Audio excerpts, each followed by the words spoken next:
What if the landscape around us is not the result of steady human progress, but the aftermath of something far more violent?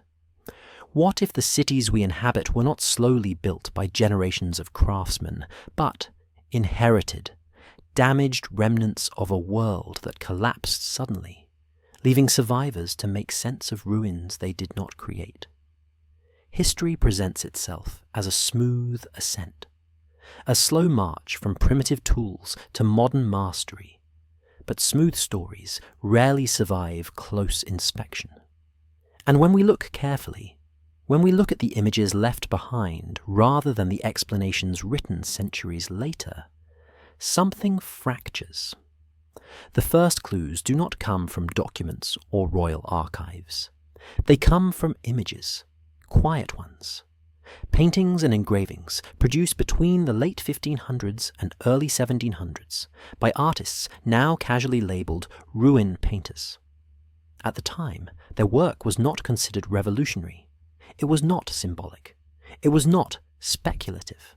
These artists were illustrators of their surroundings, hired to record landscapes, cities, and daily life with accuracy. They had no reason to lie, no agenda to push, no future audience to impress. And yet, what they recorded unsettles us today. In their images, ordinary people move through environments that feel fundamentally wrong. Farmers rest beneath arches, large enough to swallow modern ships. Merchants sell fruit beneath ceilings so high they vanish into darkness.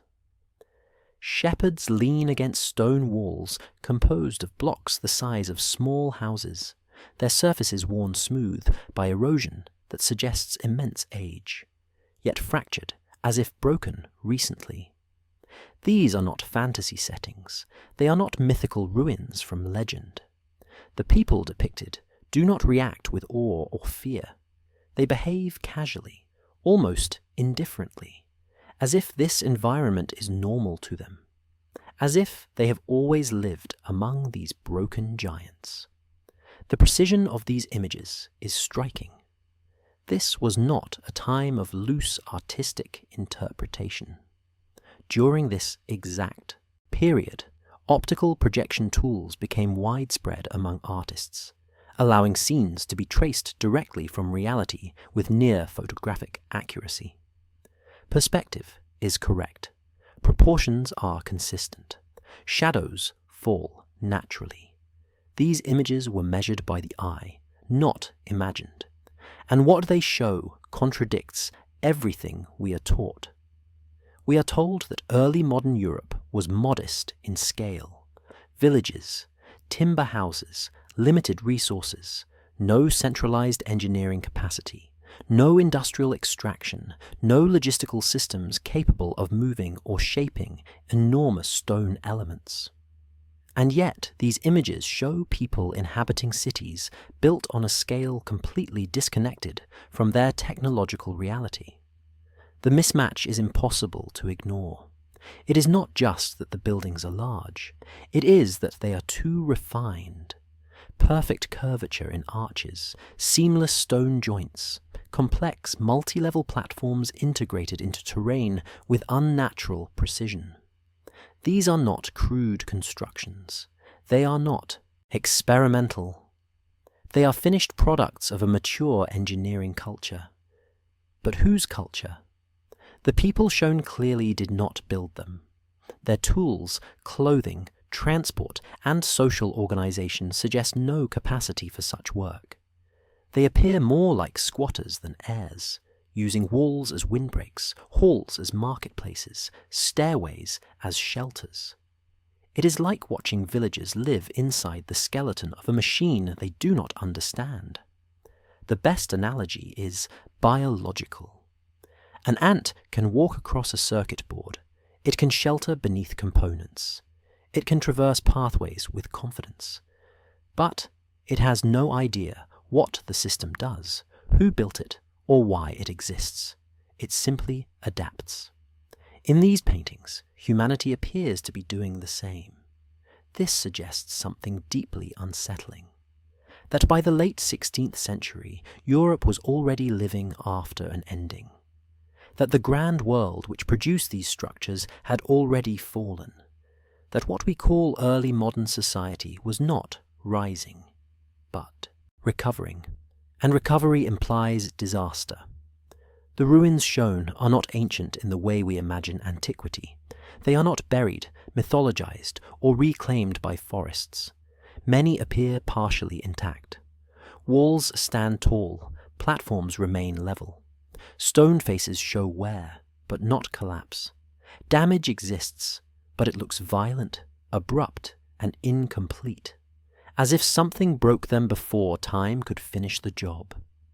Then there is the behavior of nature itself. Vegetation does not overwhelm these sites. Trees do not grow from deep cracks as they do in truly ancient ruins. Instead, plants appear shallow, recent, opportunistic. This suggests that whatever destroyed these structures happened not thousands of years before, but much closer to the artist's own time. And that raises an uncomfortable question. If these ruins were already present in the 1500s and 1600s, and if they do not align with medieval or Roman capabilities, then when were they built? And more importantly, what happened to the civilization that built them? The official story offers no answer. Instead, it redirects attention. It tells us the Middle Ages were a time of stagnation, that advanced knowledge was lost after Rome, that construction slowed, that technology regressed, and that only centuries later did humanity rediscover ancient wisdom during the Renaissance. But this explanation collapses under scrutiny. Knowledge does not simply vanish without cause. Engineering principles are not forgotten simultaneously across continents. Stone-working techniques do not disappear entirely and then reappear intact, centuries later, without an unbroken chain of practice. Loss of knowledge requires disruption, severe disruption. And the timeline hints at exactly that. Between the late 1600s and early 1700s, something extraordinary occurred, not in architecture, not in warfare, but in time itself. Across vast regions, calendars were altered. Entire chronological systems were abandoned. Dates were renumbered. Histories were compressed. Events were redated. This is often described as a reform, a correction, a standardization. But reforms do not erase millennia. What happened was not a minor adjustment. Thousands of years were quietly removed from recorded chronology. Older dating systems were discarded almost simultaneously. A new temporal baseline was imposed. Why? Imagine a world after catastrophe, cities broken, populations scattered, records destroyed, survivors occupying infrastructure they did not build. In such a world, authority would not come from truth, but from narrative control. Whoever could explain the ruins would control meaning. If the population understood that these cities belonged to a civilization far greater than their own, legitimacy would collapse. Kings would rule in the shadow of giants. Institutions would seem temporary. Power would feel borrowed. So history needed to be simplified. A clean slate, a new beginning. Ruins could be reclassified as ancient. Builders could be reassigned to distant mythologized cultures. The gap between past and present could be stretched until it felt unreachable. And a fabricated dark age could be inserted. An era of ignorance conveniently explaining why knowledge disappeared. The calendar reset becomes less mysterious in this light. It was not about timekeeping. It was about ownership of the past. And the ruin artists, unaware of any of this, accidentally preserved evidence of the transition. They painted a world mid-amnesia. Today, When we compare their work with early photography from the 1800s, another anomaly appears. Structures supposedly ancient show minimal change across centuries. Weathering progresses slowly. Damage remains consistent. In some cases, stone surfaces look less eroded than expected. If these buildings were truly thousands of years old, their degradation should be far more advanced. Instead, they behave like structures only a few centuries removed from construction or destruction. Which brings us back to the uncomfortable possibility that the catastrophe occurred not in deep antiquity, but in the relatively recent past, close enough that memory had to be actively suppressed. The paintings show a world already fractured, a civilization living inside the leftovers of something incomprehensibly advanced, and a historical narrative struggling to explain away what couldn't be destroyed. This is where the official story begins to crack. Because if the ruins weren't Roman, not medieval, and not ancient in the conventional sense, then they belong to something else entirely. Something erased, something overwritten. And if that is true, then the question is no longer what happened. The question becomes, why were we never meant to know? And the next clue, far stranger than any ruin, lies hidden inside the very timeline we trust to tell us the truth. The fractured vaults and broken domes depicted by the ruin painters tell a story that feels strangely restrained. These are not ruins swallowed by jungles or entombed beneath centuries of sediment. The edges of collapsed ceilings appear sharp, recent, almost unfinished in their decay. Stone blocks have shifted, not melted into the landscape. Cracks run through arches like fresh scars rather than softened wounds. Vegetation has not yet claimed dominion over the structures. No ancient roots pry the stones apart. No forests rise from the floors. Instead, sunlight spills cleanly through shattered colonnades, illuminating spaces that seem damaged not by conquest or deliberate demolition, but by slow natural forces. Earth tremors, subsidence, exposure to the elements, working over time measured in generations, not epochs. What is most unsettling is not the destruction itself, but the behavior of the people who inhabit these scenes. They move calmly through this broken world. Merchants set up stalls beneath collapsed vaults. Shepherds guide their animals through amphitheaters of impossible scale. Families gather in the shade of fallen arches as if these colossal remnants were no more remarkable than hills or trees. There is no panic, no reverence, no attempt to explain or repair what surrounds them.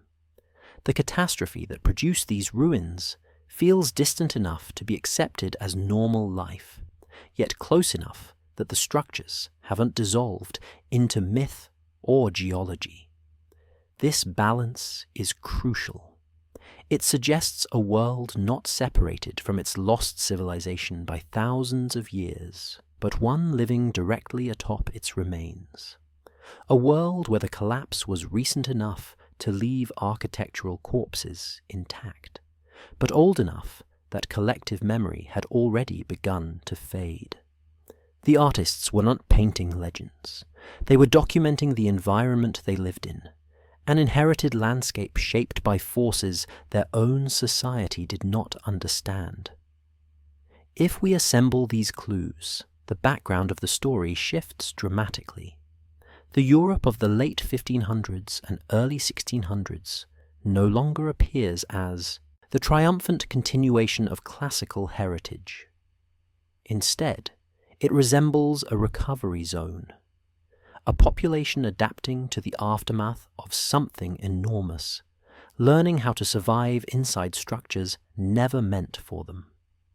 These cities were not designed for peasants carrying firewood or merchants selling bread. They were starter cages, remnants of a system built by someone else, for purposes no longer remembered. To grasp the magnitude of the disconnect, imagine what would be required to construct even a fraction of what the ruin painters depicted. First, the extraction alone. Millions of tons of precisely cut stone removed from quarries with a speed and consistency that primitive hand tools cannot explain.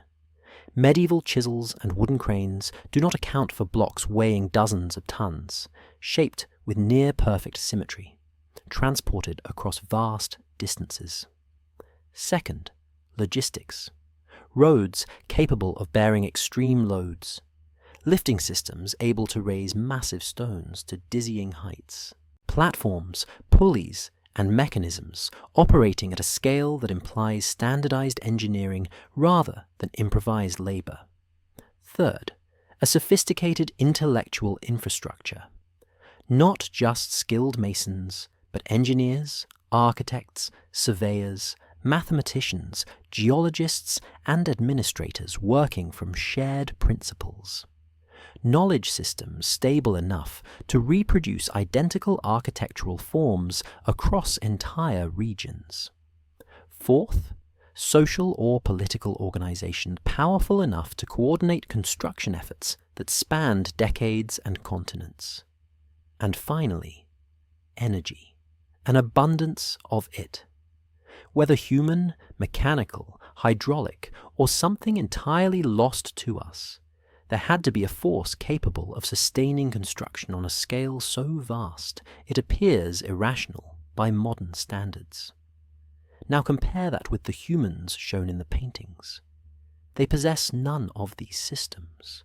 They haul bundles of sticks on their backs. Their animals graze casually inside arenas built with mathematical precision.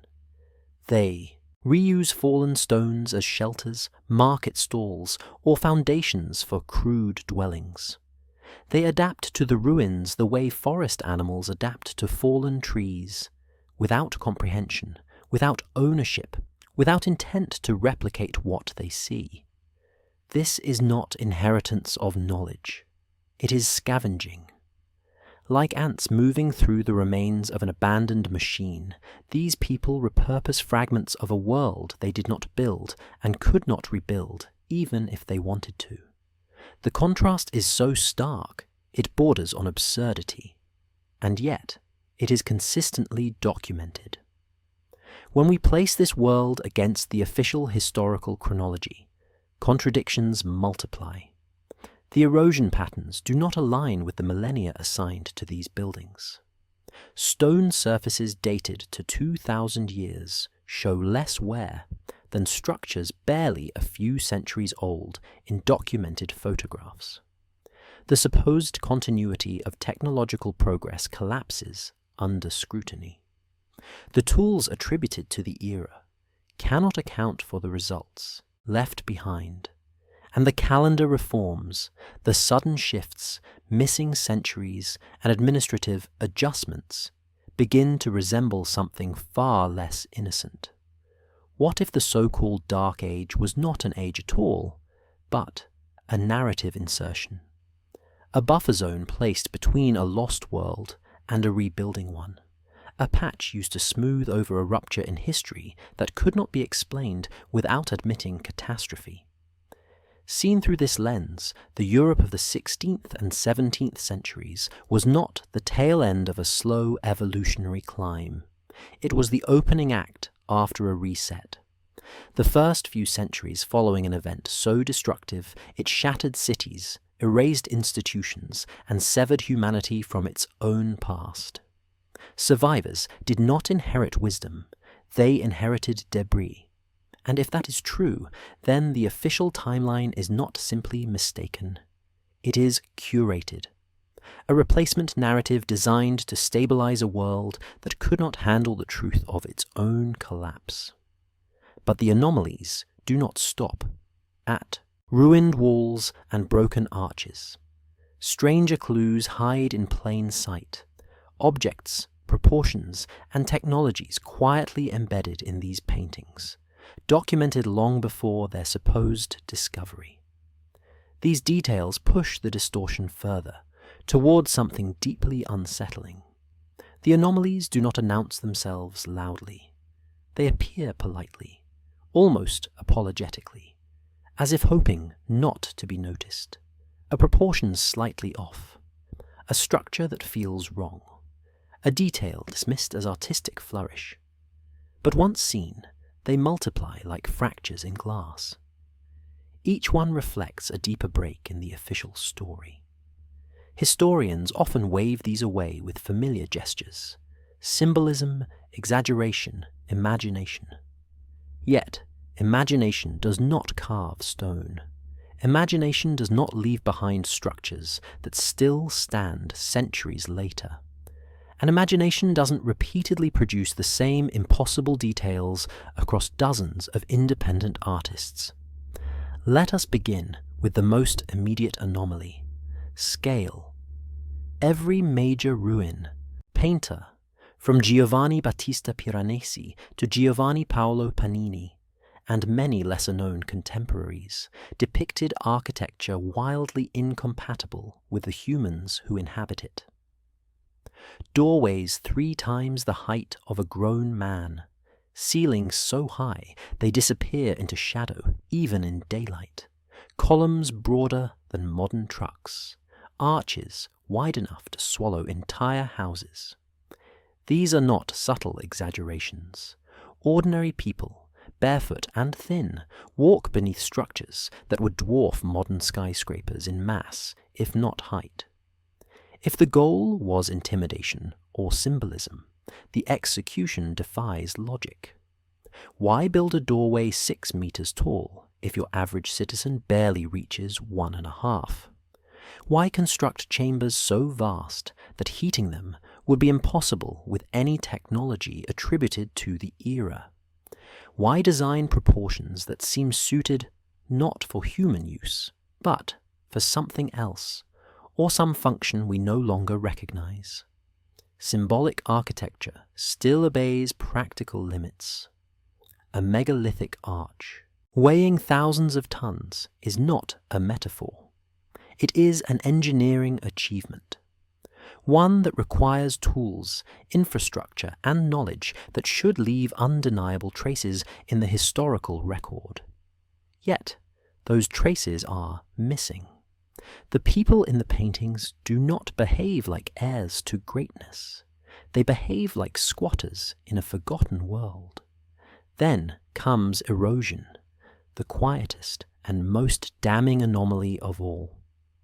Structures officially dated to deep antiquity display weathering inconsistent with their assigned ages. Photographic records from the late 1800s to today show shockingly slow rates of decay. Stone surfaces barely change over more than a century. Yet the ruin artists of the 1600s already depicted advanced damage: collapsed vaults, shattered roofs, fractured walls. If natural decay requires millennia, why were these buildings already so broken centuries ago? The simplest answer is also the most disruptive. They were not ancient at the time of painting. They were relatively young, perhaps 3 or 4 centuries old, still fresh in geological terms.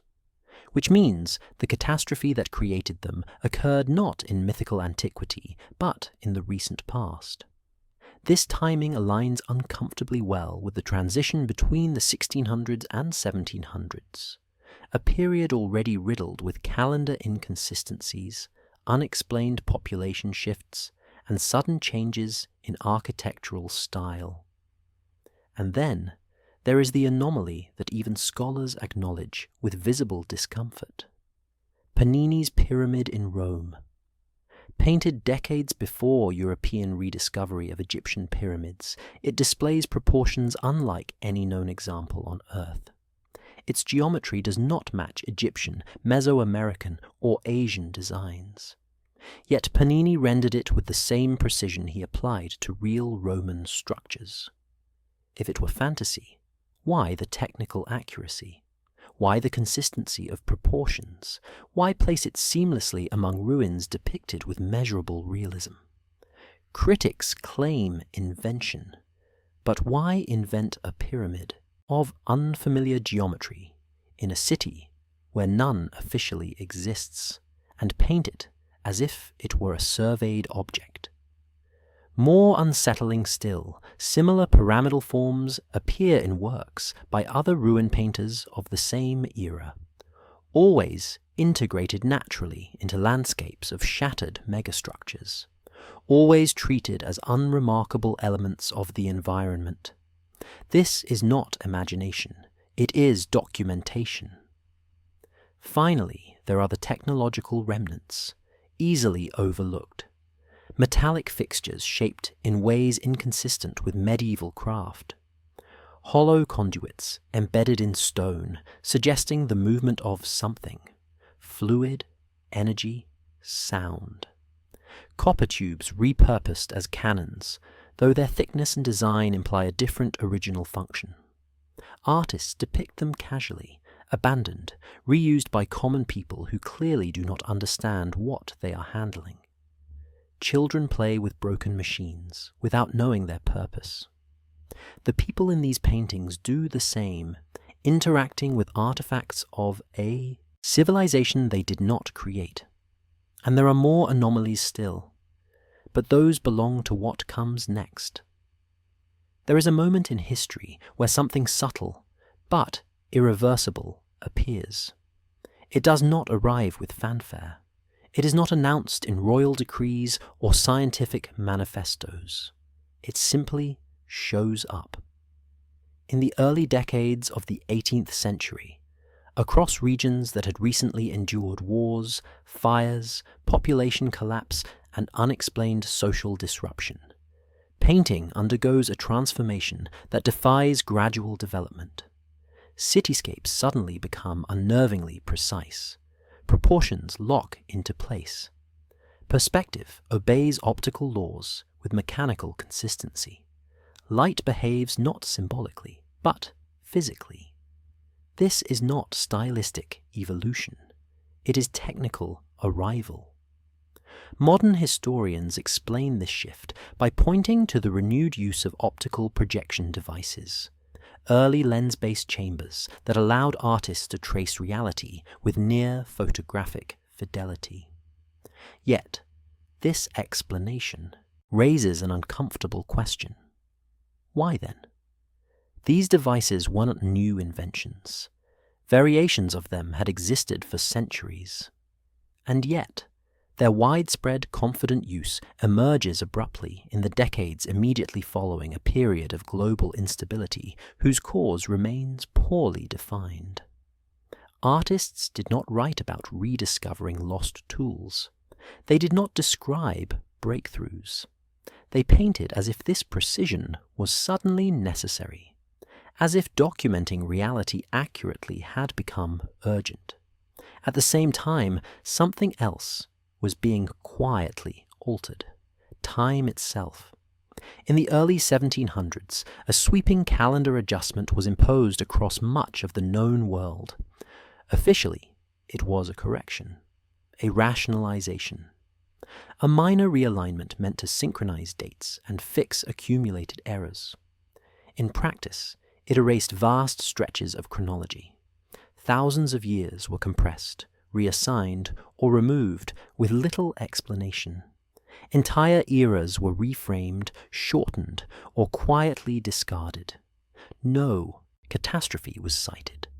No universal debate recorded. The timeline was simply reset. More unsettling still, the standardized historical framework that followed was largely constructed by a small circle of scholars operating within religious institutions. Men working during a time when Europe itself was fractured, impoverished, and struggling to regain stability. Their chronology became law not because it was proven beyond doubt, but because it was adopted. And while history was being rewritten, the physical world was telling a very different story. The most profound anomaly is not architectural. It is not technological. It is not even chronological. It is anthropological. In the paintings of this era, scenes of shattered cities, broken arches, half-buried monuments, the people themselves seem strangely disconnected from their surroundings. They walk among the ruins without reverence, without curiosity, without recognition. They behave like outsiders. Shepherds tie animals beneath arches that would challenge modern engineering to rebuild. Traders rest carts against walls made of stone blocks so large their transport defies the tools visible in the scene. Children play among collapsed structures without fear or awe. Even their expressions tell a story.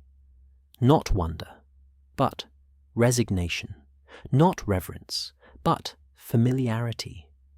As if they had grown up surrounded by these ruins, without ever knowing who built them. If these people were the descendants of the builders, their behavior would reflect inheritance.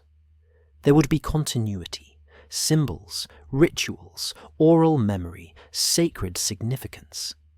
Instead, what we see is adaptation. They coexist with something alien. They accept a world that is not theirs. They survive within it, because there is no alternative. Individually, each of these details can be dismissed.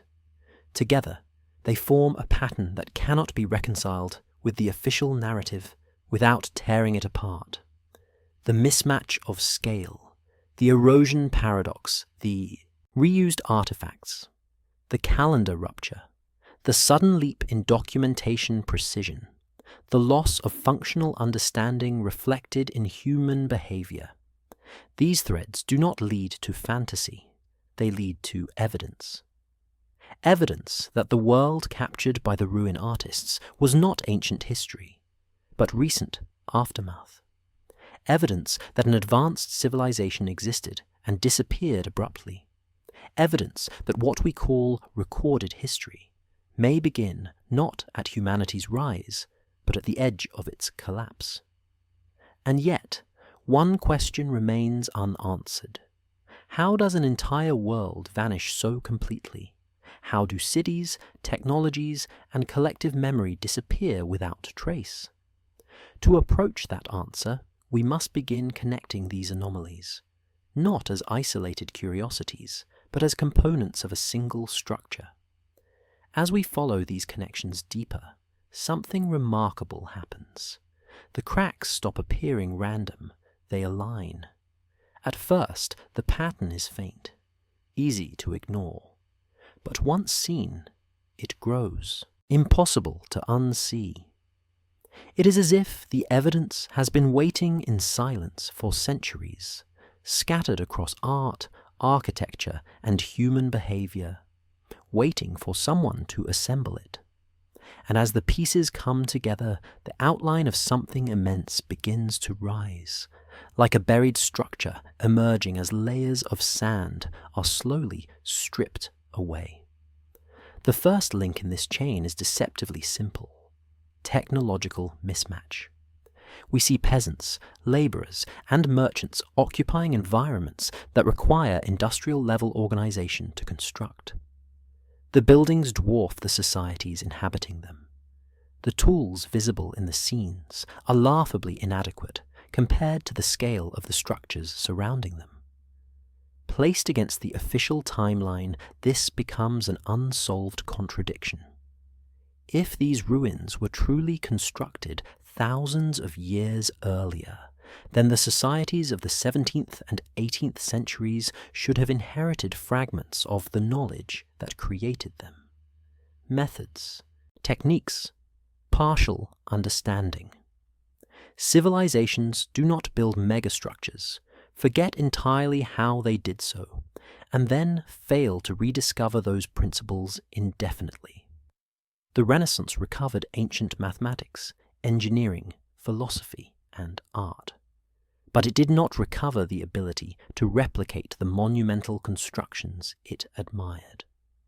Architects studied ancient ruins precisely because they could not reproduce them. They marvelled at a greatness that lay beyond their capabilities. Yet in the ruin paintings, these structures are not pristine relics of deep antiquity. They are damaged, fractured, recently broken.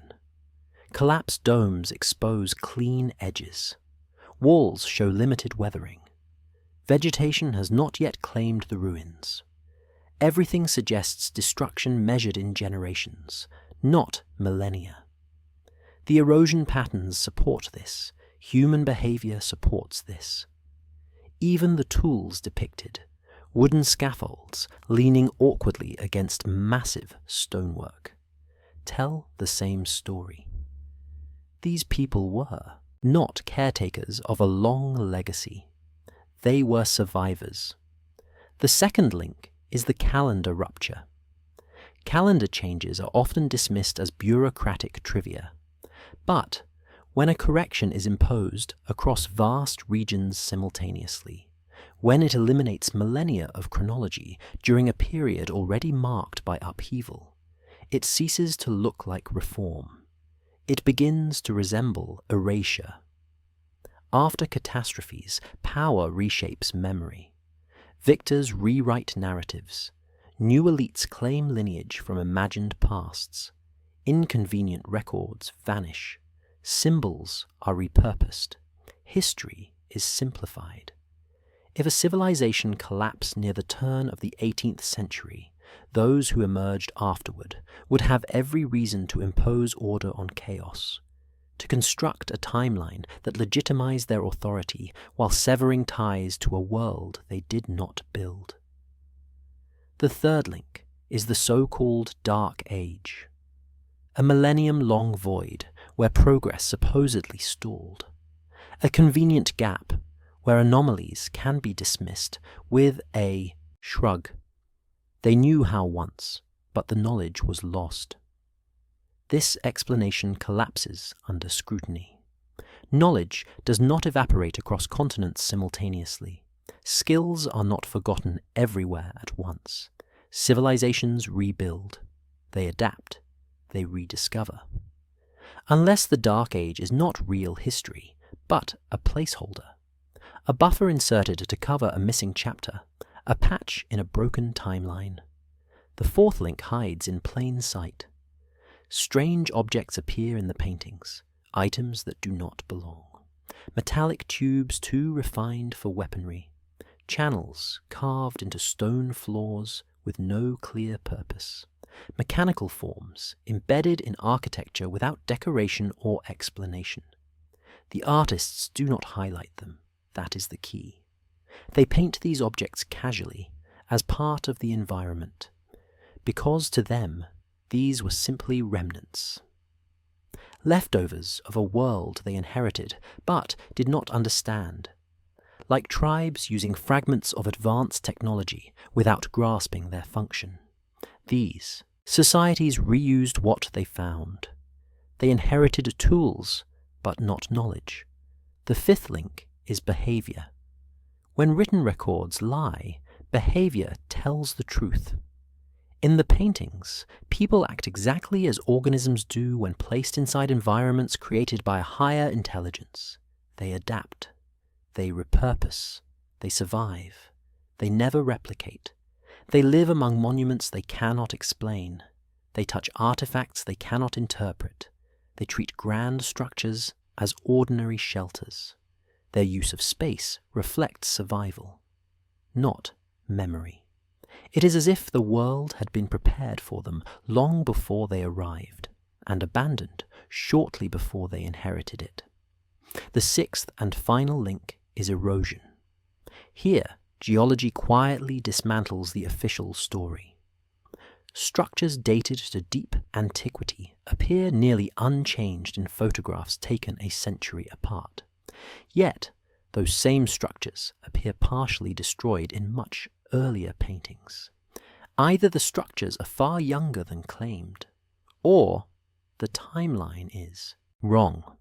The erosion rate does not support millennia. The damage appears fresh. The chronology collapses under its own weight. What remains is not speculation. It is a pattern, And patterns do not lie.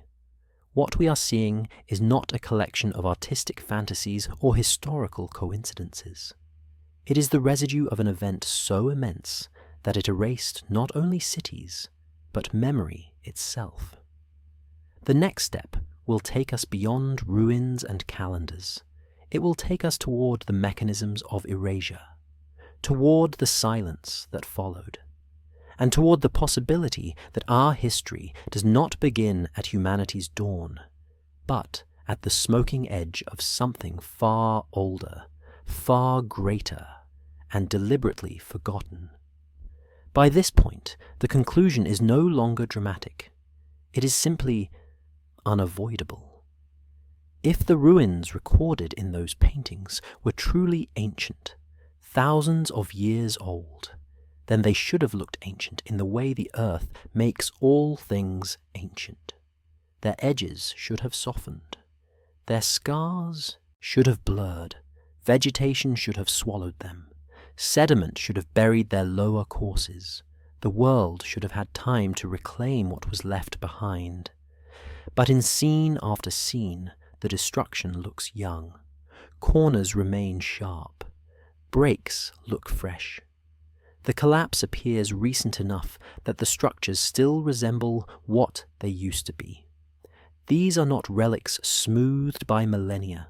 They are casualties of something violent, something sudden, something close enough to living memory that the environment has not yet finished digesting it, which means the catastrophe, whatever it was, cannot be pushed safely into distant antiquity.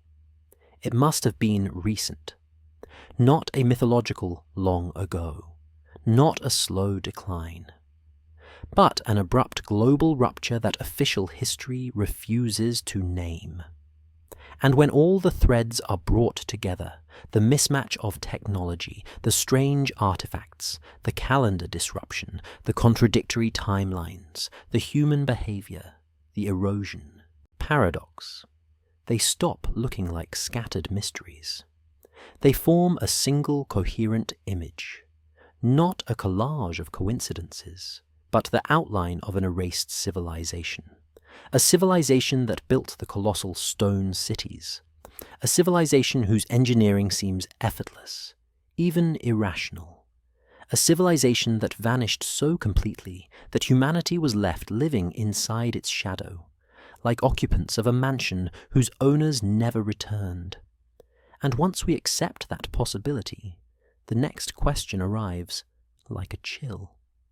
If such a civilization existed, advanced, powerful, coordinated on a scale we can barely imagine, what ended it? What kind of force erases a world so thoroughly that only broken architecture remains? And even memory is fractured? More importantly, why does the official timeline twist itself into knots to avoid that question? Because if the answer is real, if it can be reached, then it will not simply change how we see history. It will change how we see ourselves. All of the evidence points toward a revelation that emerges slowly, almost reluctantly, as if the truth resists being spoken aloud.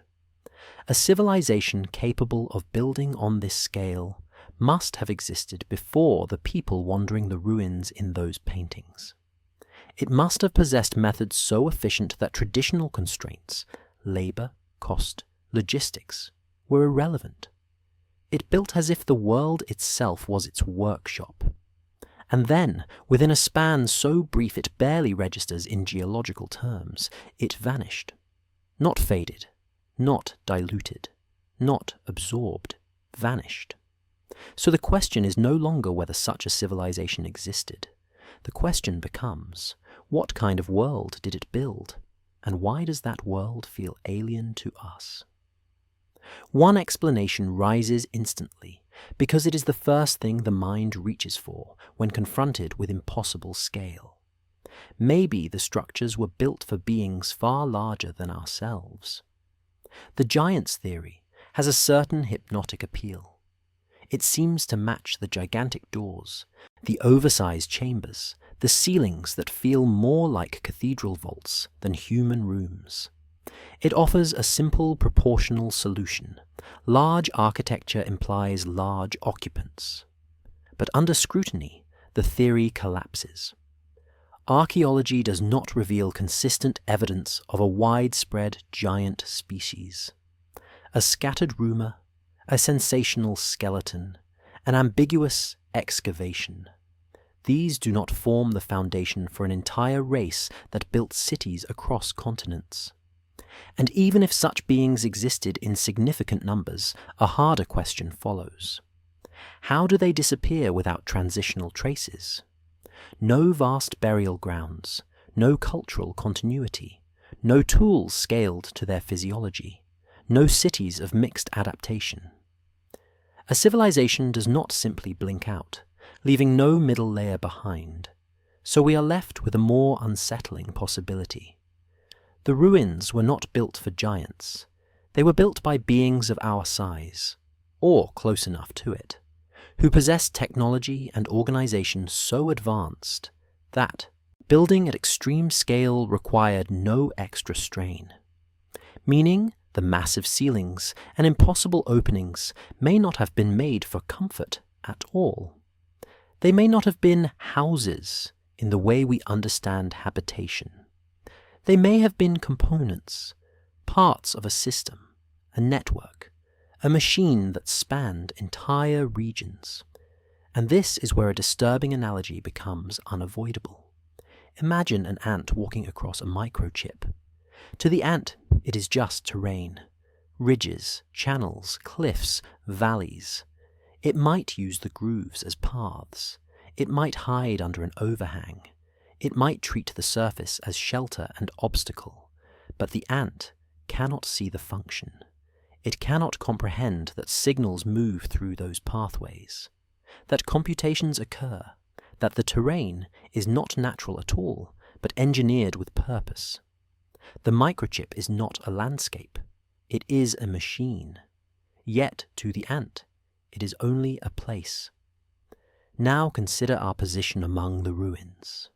We walk through arches, conduits, vaults, chambers, and platforms, and label them temples, palaces, monuments.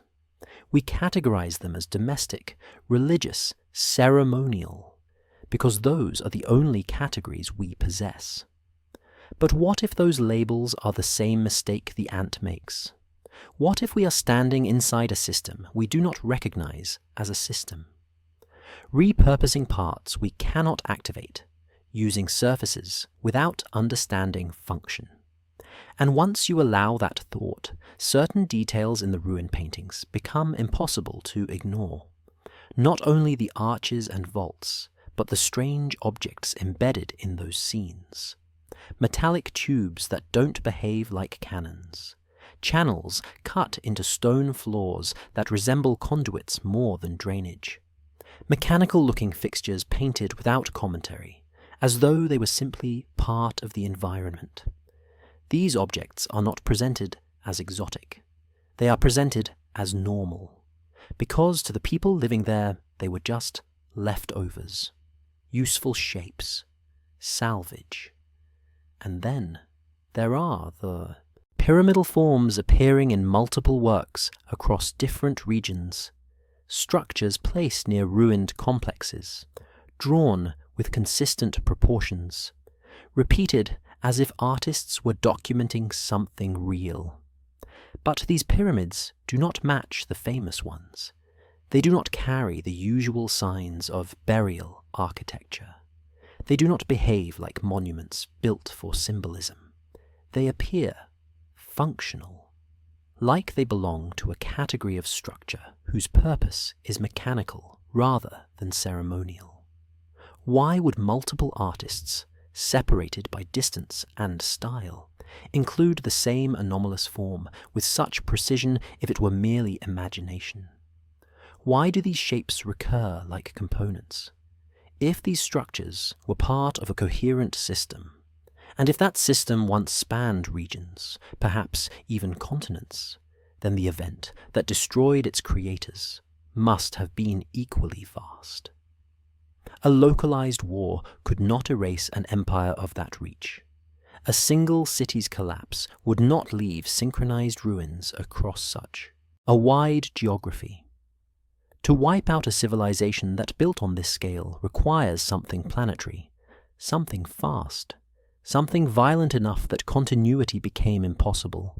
Earthquakes in chains, sudden floods across basins, atmospheric shifts, celestial impacts, or something we no longer have language for.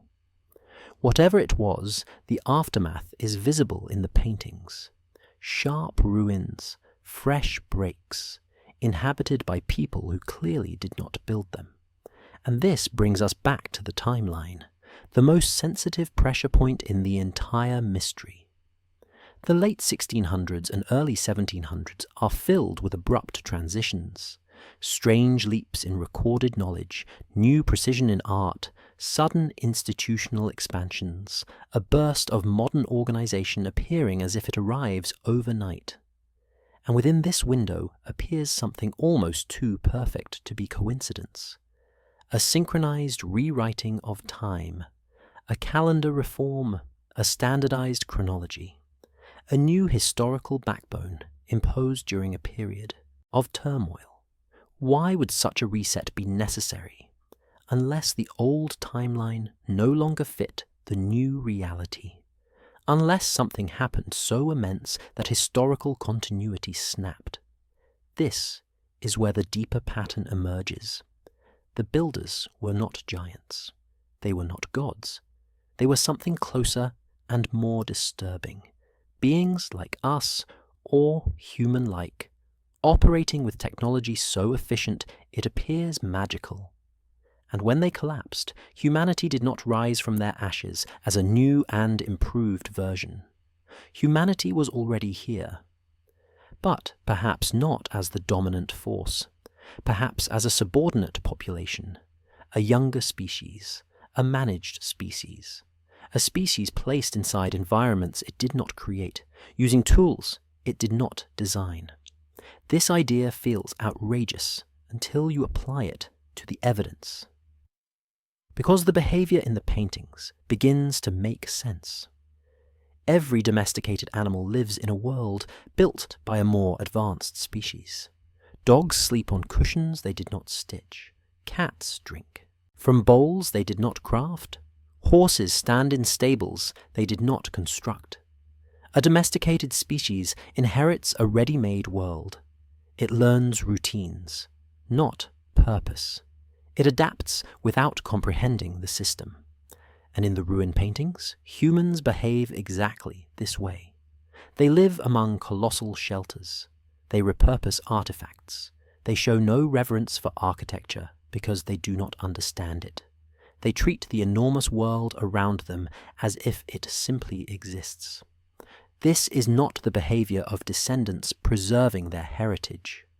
It is the behavior of occupants surviving inside an inherited environment. Now imagine that model scaled up, not to a household, but to a civilization. Imagine the builders constructed a world to house humanity, not as equals, not as apprentices, but as a managed population, given enough knowledge to survive, but not enough to replicate, provided with shelter, provided with infrastructure, provided with fragments. Then imagine something happened to the builders, something catastrophic, something that erased them, leaving their creations behind. Humanity, left alone and confused, simply continued living in the only world it had ever known. This explains the scale mismatch. It explains the abandoned systems. It explains the reused artifacts. It explains the sudden rupture in chronology. It explains why the timeline has to bend to hide what doesn't fit. Because if this is true, then the catastrophe around the early 1700s was not merely the destruction of an advanced civilization.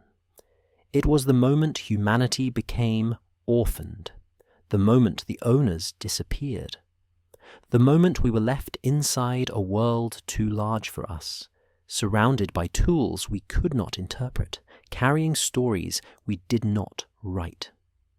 And from that moment onward, every empire, every religion, every renaissance, every technological leap becomes less like progress and more like imitation. A global cargo cult, rebuilding fragments of something we no longer remember how to use. To go further, we will have to confront the hardest question of all. If the builders were real, if they were not myth, not symbol, not fantasy, then what were they? Not gods, not giants, but something far stranger and far closer to us than we would like to admit.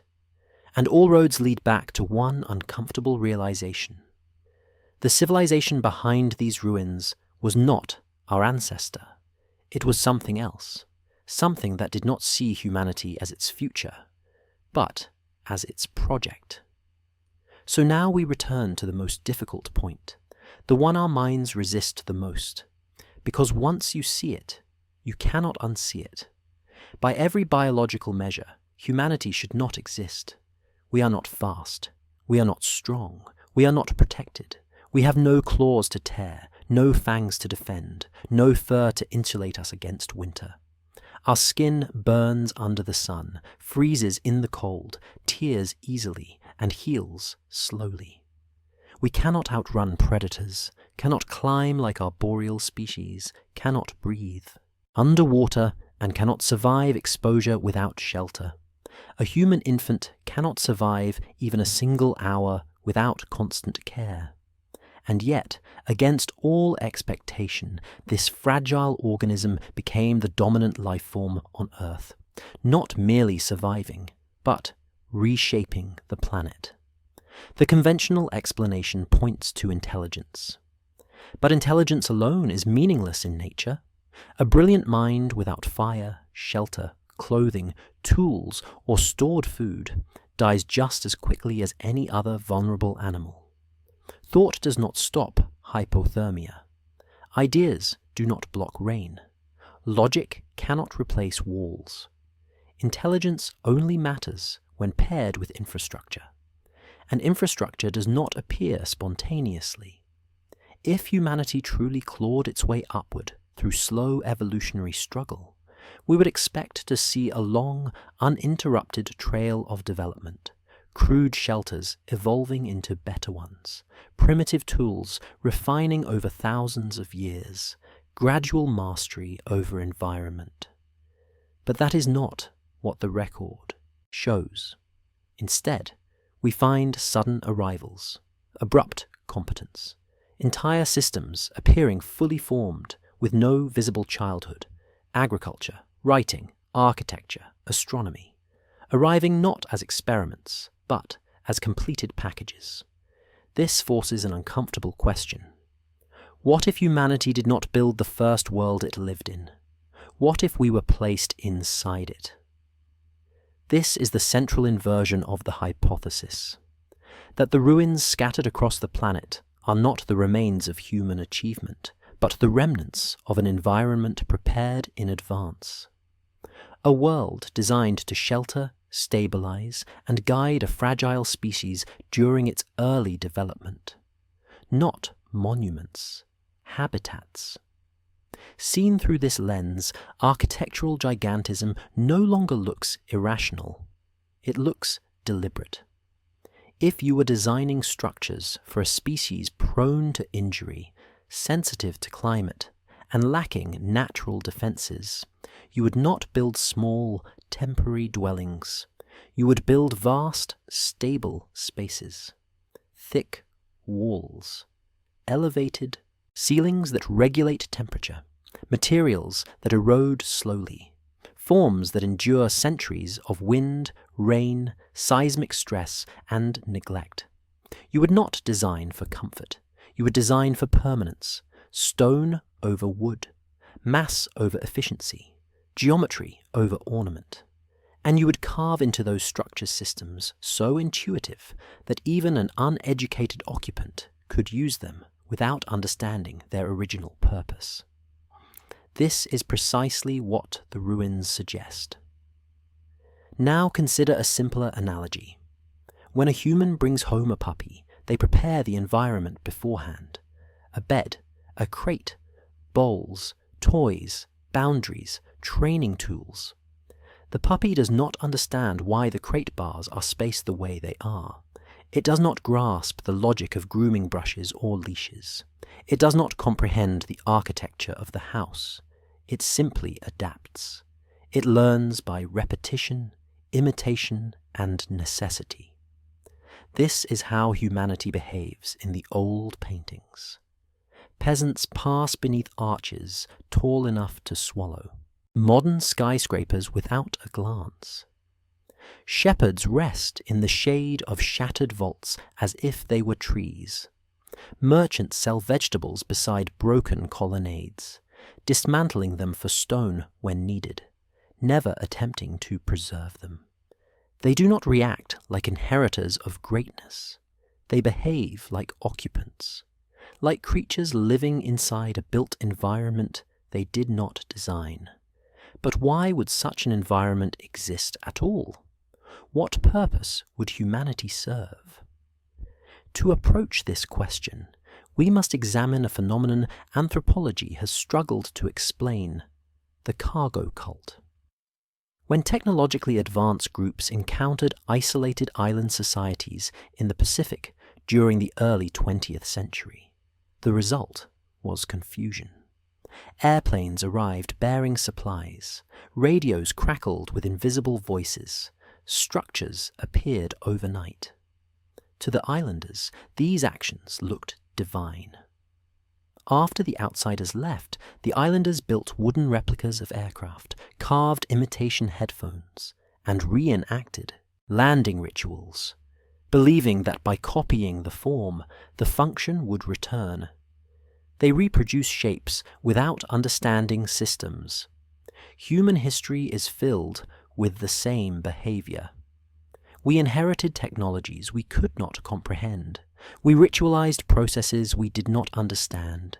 We copied symbols long after their meaning was forgotten. We transformed mechanisms into myths and instructions into worship. Temples resemble control chambers. Altars resemble panels. Sacred geometry repeats patterns found in resonant systems. Rituals involve repetition, rhythm, sound, smoke, light.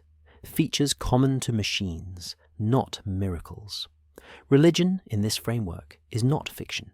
It is misinterpreted memory, and memory only survives when something ends suddenly.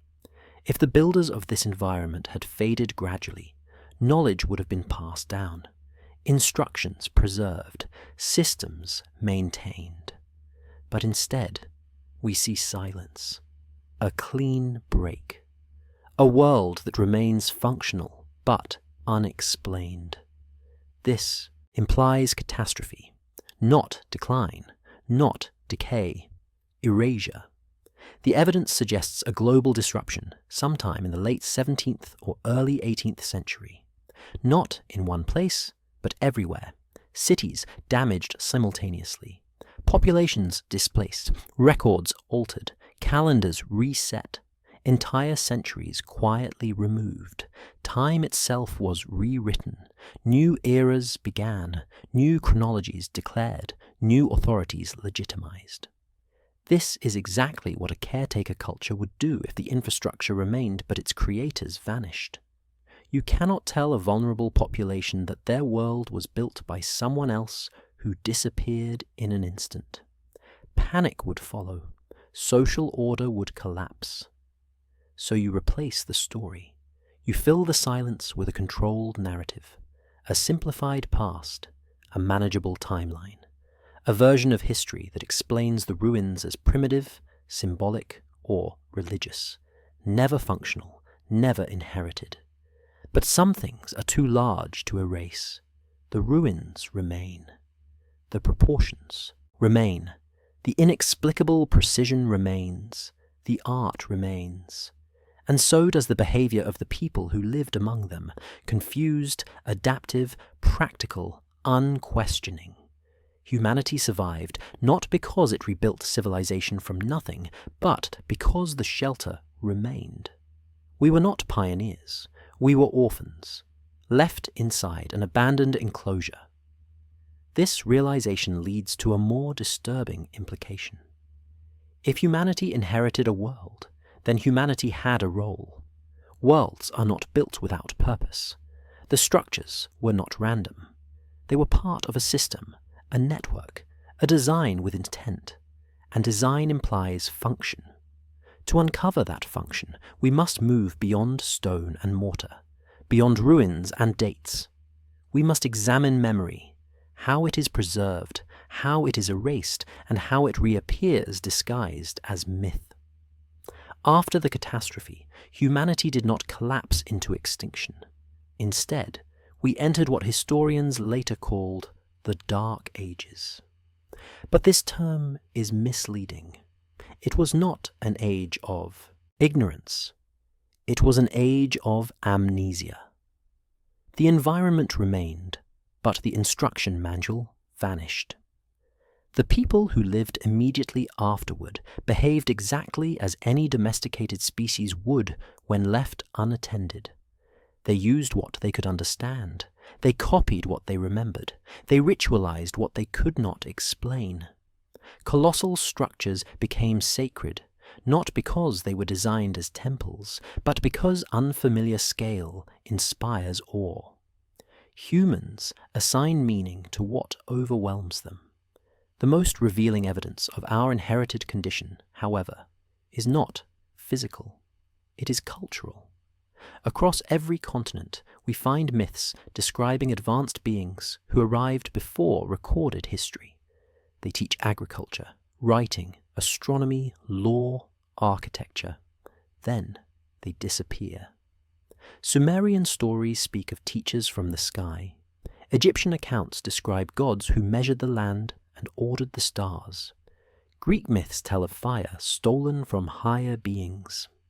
Hindu traditions describe cosmic instructors who established order and number. Different names, same story. Either every civilization invented the same narrative independently, or they were remembering something real, filtered through symbolism. The beings are never described as human. They are powerful, knowledgeable, distinct.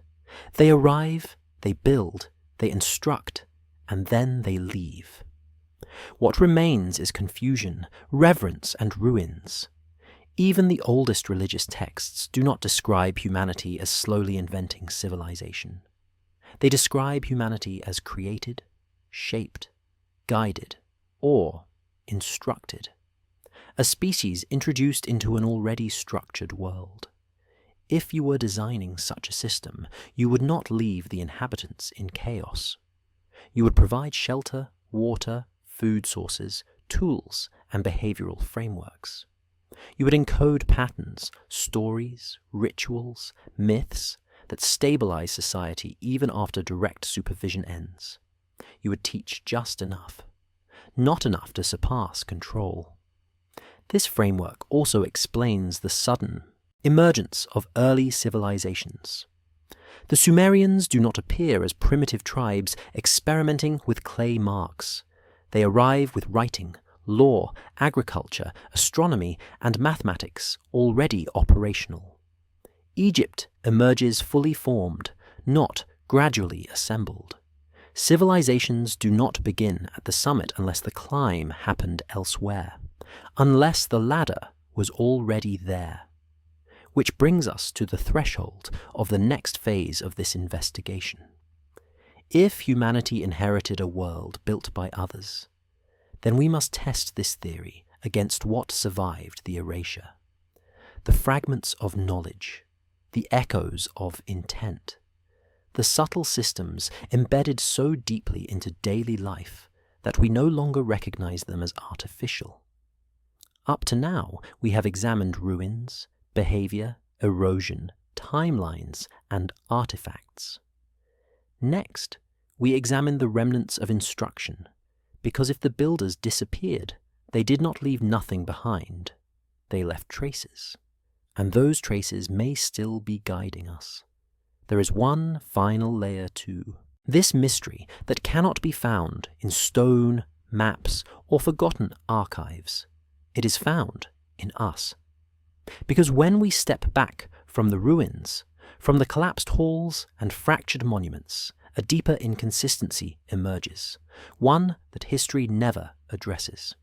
Human beings themselves do not fit neatly into the story of gradual survival. Our biology raises questions no official timeline can comfortably answer. We are fragile creatures by design. Our bodies lack the advantages nature usually grants dominant species. We are slow compared to predators, weak compared to prey animals, and poorly insulated against heat and cold. Our skin offers little protection. Our teeth are unimpressive. Our strength is modest. A human alone in the wild does not thrive, it deteriorates. And yet, despite this, we became the most influential life form on Earth. This contradiction is usually dismissed with a single word: intelligence. But intelligence alone does not keep a species alive. A brilliant mind, without shelter, warmth, or sustenance, does not survive long enough to pass on genes. Intelligence only becomes meaningful when paired with systems: housing, fire, tools, food production, medicine, social coordination. Those systems had to come from somewhere. What complicates the picture further is how poorly optimized our bodies are for the roles we supposedly evolved into. Our brains consume enormous amounts of energy. Human infants are born helpless, requiring years of care, unlike almost any other mammal. Our skeletal structure struggles with long-term bipedal movement. Back pain, joint failure, and spinal stress are common across populations. This is not the profile of a species shaped patiently by natural pressures. It resembles something else entirely. It resembles prioritization, a design where cognition was favored over physical resilience, where thinking mattered more than surviving alone, where cooperation mattered more than claws. If the lost builders accelerated human development or shaped us intentionally, then our weaknesses make sense. We were not meant to endure nature unaided. We were meant to exist inside an environment already built. When that environment vanished, humanity remained, but incomplete. This is where a recognizable pattern emerges, one anthropologists have observed repeatedly when cultures inherit technology they do not understand. The function disappears, the form remains. The process becomes ritual. Cargo cult behavior is not primitive foolishness, it is memory without context. Across the world, objects and structures appear that later populations reused in ways that feel strangely inappropriate. Massive copper tubes were repurposed as weapons. Hollowed stone chambers became sanctuaries. Resonant halls became temples. Control systems became altars. The inheritors saw strength, weight, permanence, but not purpose. A thick metal tube plus fire equals a cannon. That logic is simple, but the proportions, alloys, and uniformity of these objects suggest something more refined than crude weaponry, something designed to channel forces, sound, pressure, fluid, energy, rather than simply destroy. The same misunderstanding appears in ancient architecture. Across multiple continents, enormous buildings appear whose layouts make little sense as living spaces. Vast ceilings, narrow access points, niches placed at precise intervals, symmetrical layouts that resemble wave channels more than rooms. Later populations declared them sacred. Shrines replaced systems. Ritual replaced function. This is not speculation. It is a known human response. When knowledge collapses suddenly, People mythologize what they cannot explain. Technology becomes religion. Operators become gods. Infrastructure becomes sacred space. If the builders disappeared abruptly, humanity would have interpreted their remnants through symbolism. Not because we are irrational, but because we had no alternative framework.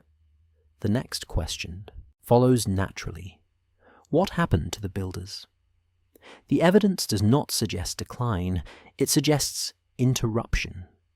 Paintings from the late 1600s and early 1700s depict massive ruins that appear freshly damaged, structures cracked by seismic force, walls eroded unevenly, as if exposed suddenly rather than over millennia.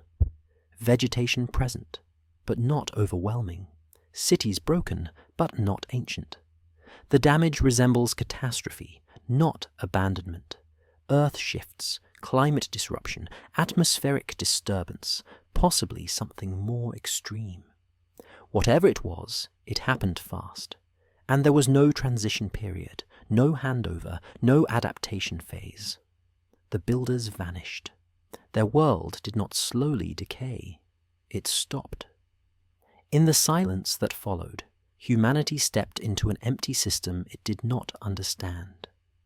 This is where the timeline manipulation becomes critical. If the collapse occurred not in antiquity, but somewhere between the late 1600s and early 1700s, then the people who restructured history weren't distant descendants.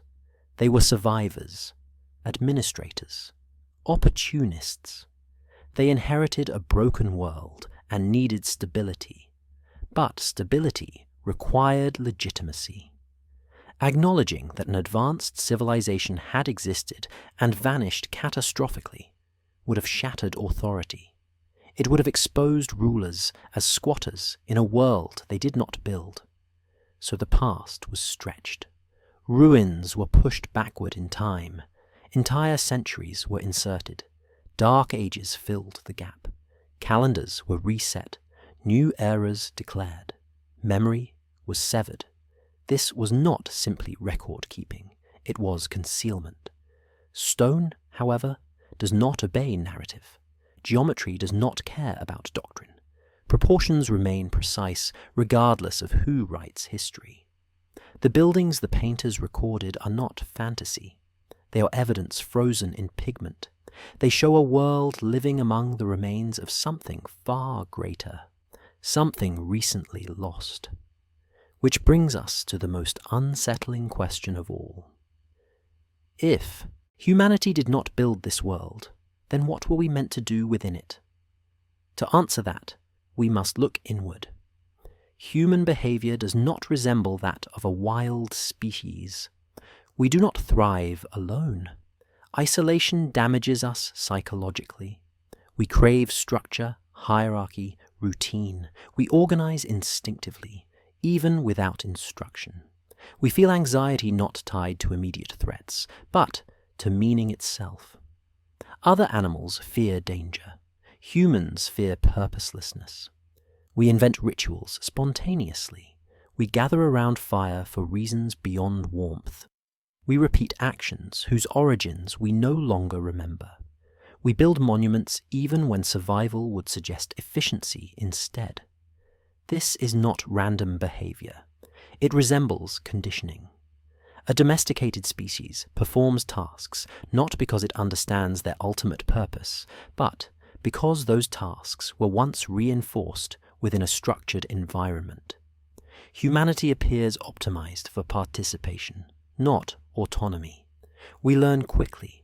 We cooperate naturally. We bond emotionally. We respond to symbols, authority, rhythm, and repetition. These are traits ideal for functioning inside a managed system. If the builders operated a planet-scale environment, energy networks, acoustic systems, atmospheric regulation, then human beings may have been designed as custodians, not rulers, not creators, participants, maintainers, observers. Another possibility is more disturbing. Humanity may have been part of a larger ecological system. not livestock, but contributors. Just as bees pollinate without understanding agriculture, humans may have played a role we can no longer identify. When the builders vanished, the system collapsed. Humanity continued acting out fragments of its role, rituals, construction, symbolism, without understanding why. This explains our obsession with meaning, our drive to build, our longing for instruction, our myths of beings descending from the sky to teach, guide, and promise return. These stories may not be imagination. They may be distorted memory. After the catastrophe, those who gained access to remnants of knowledge claimed authority. They rewrote origins. They transformed builders into gods, systems into miracles, technology into myth. But something remained, a pull, a sense of incompleteness. This is why humanity searches relentlessly, why we look to the stars not with curiosity, but with longing, why achievement never fully satisfies us. We are not searching for progress, we are searching for context. The ruins may still hold that context. Their scale suggests planetary function. Their geometry encodes principles we have not yet rediscovered. Their alignments reflect precision beyond coincidence. They are not relics. They are instructions. Interrupted mid-sentence, left waiting. If humanity was shaped for a purpose, then that purpose may still echo within us, quietly guiding behavior we do not understand. And if the catastrophe was not an accident but a reset, then forgetting may have been intentional. But stone remembers. And now, after centuries of silence, we are finally asking the question history avoided. If we are the inheritors of a world we did not build, then history is not incomplete. It is inverted. The ruins are not ancient. They are recent. And humanity may not be lost, only interrupted. The final question remains: were we abandoned, or were we left behind to remember?